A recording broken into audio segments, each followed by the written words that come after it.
আমার আজকে রেসিপি কচু শাকের ঘন্ট। পুরো রেসিপিটাই নিরামিষ।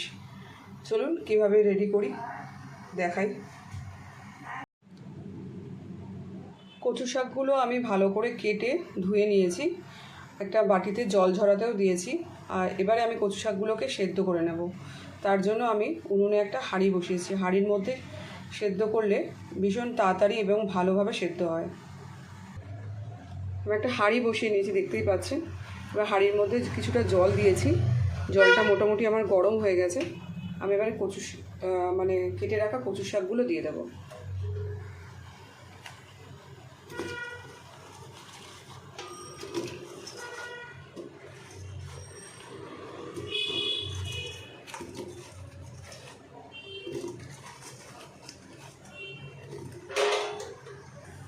এবার হাঁড়ির মুখে একটা ঢাকা দিয়ে দেবো, যাতে কচু শাকগুলো খুব তাড়াতাড়ি সেদ্ধ হয়ে যায়। কচুটা আমার পুরো সেদ্ধ হয়ে গেছে, দেখতেই পাচ্ছেন। আমি এটাকে এবার জল ঝরাতে দিয়ে দেবো। জল ঝরাতে বেশ অনেকটাই সময় নেবে, এখনও গরমও আছে। কচুটাকে দেখুন, আমি জল এরকম ফুটো ফুটো বাটিতে জল ঝরাতে দিয়ে দিয়েছি। বেশ কিছুক্ষণ সময় ধরে আমি এটা জলটা ভালো করে ঝরিয়ে নেব। তারপর ঠান্ডা হয়ে গেলে হাতের সাহায্যে যতটা জল চেপা যায় চেপে নেব, কারণ জল থাকলে গলা কিটাতে পারে। যাতে জল না থাকে সেই রকমভাবেই রান্না করব। চলুন জলটা ঝরে যাক, তারপরে ফিরে আসছি। কচুটাকে জল ঝরিয়ে মিক্সিতে আমি একটুখানি ঘুরিয়ে নিয়েছি, যাতে একটু চিবড়া চিবড়া থাকে, সেটা থাকবে না, যাতে স্মুথ হয়ে যায় জিনিসটা। এবার কচুটাকে আমি কড়ার মধ্যে নাড়বো। তো কী কী দিয়ে নাড়ি টেলে নিই, চলুন দেখাই। তার জন্য কড়াইয়ে আমি কিছুটা পরিমাণ সর্ষের তেল দিয়ে দিয়েছি, বেশ অনেকটাই দিয়েছি। ফোড়নে দিয়ে দেবো 3টে শুকনো লঙ্কা, কটা তেজপাতা, 5 ফোড়ন,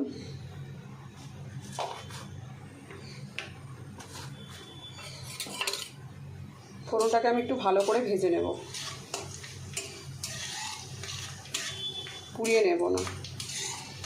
বেশ সুন্দর একটা গন্ধ বেরোলে তারপরে আমি একটু আদা আর জিরে বেটে রেখেছি শিলেতে, সেটা দিয়ে দেবো।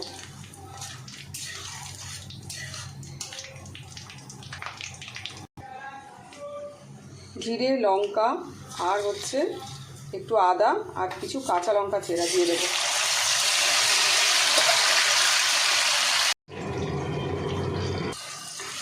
আর 1 চামচ চুরচুর করা হলুদ দিয়ে দিয়েছি। মশলাটাকে আমি ভালো করে কষিয়ে নেব।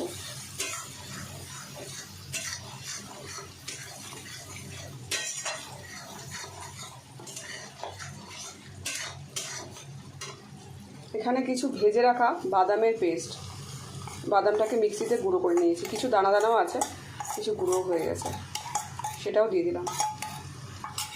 কচু শাকটা পুরো আমি নিরামিষ করছি।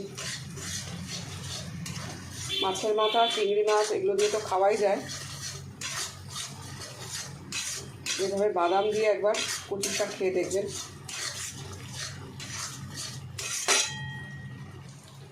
পরিমাণ মতো নুন দিয়ে দিলাম, আর কিছুটা পরিমাণ মিষ্টি।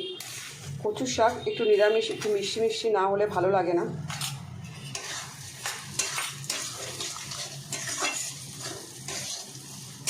ভালো করে মশলাটা কষিয়ে নিয়ে তারপরে আমি কচু শাকটা দিয়ে দেবো।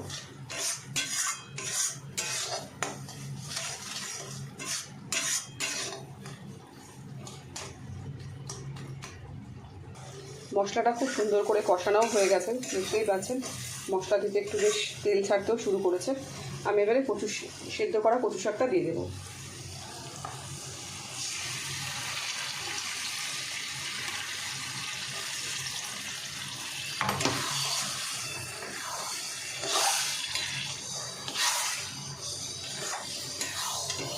কচু শাক মেন কড়াতে দিয়ে ভালো করে মশলার সাথে শুকনো করাটাই হচ্ছে মেন ব্যাপার। অনেকটা সময় লাগে, আর ভালো করে না শুকনো করলে খেতেও ভালো লাগে না।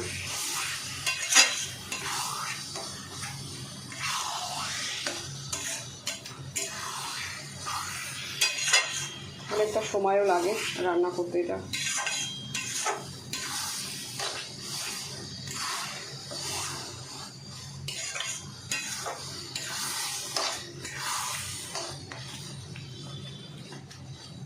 এটা এভাবে হতে থাক, কিছুক্ষণ পর পর আমি একটু নাড়া দেবো। কচুর শাকটার সাথে মশলাটা অনেকটাই কষানো হয়েছে, কিন্তু এখনও অনেকটাই সময় লাগবে এটাকে আরও শুকনো করতে। এটা যতটা শুকনো হবে খেতে ততটাই সুন্দর হবে, সেই জন্য একটু সময়েরও ব্যাপার।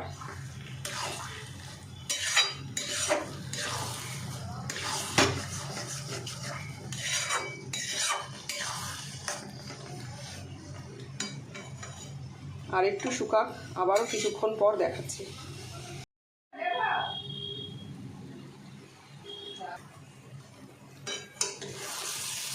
দেখুন এতক্ষণ ধরে আমি কচুটাকে নাড়তে নাড়তে কচুটা এই এখন অনেকটাই শুকিয়ে এসছে। আমার কচুটা মোটামুটি রেডি। কচু থেকে কিছুটা তেল ছাড়তেও শুরু করেছে। তেল যতক্ষণ না ছাড়বে ততক্ষণ মনে করবেন কচুটা হয়নি। তেল যখনই ছাড়বে কচু থেকে তখনই মনে করবেন যে কচুটা পুরো শুকিয়ে গেছে আর আপনার রান্নাটাও শেষ। চলুন আমি একটা বাটিতে সার্ভ করে দেখাচ্ছি। কচু শাকের রেসিপিটা আমার পুরো শেষ। আমি একটা বাটিতে ঢেলেই দেখাচ্ছি কেমন হয়েছে। প্রথম থেকে শেষ পর্যন্ত ভিডিওটা যদি আপনারা দেখে থাকেন তো একটা লাইক কমেন্ট করতে কেউ ভুলবেন না পেজে গিয়ে। আশা করি নিশ্চয়ই ভালো হয়েছে, নিরামিষ এরকম একটা রেসিপি। আর যদি ভালো লাগে বাড়িতে অতি অবশ্যই একবার আপনারাও বানিয়ে বা খেয়ে দেখে থাকবেন। নমস্কার।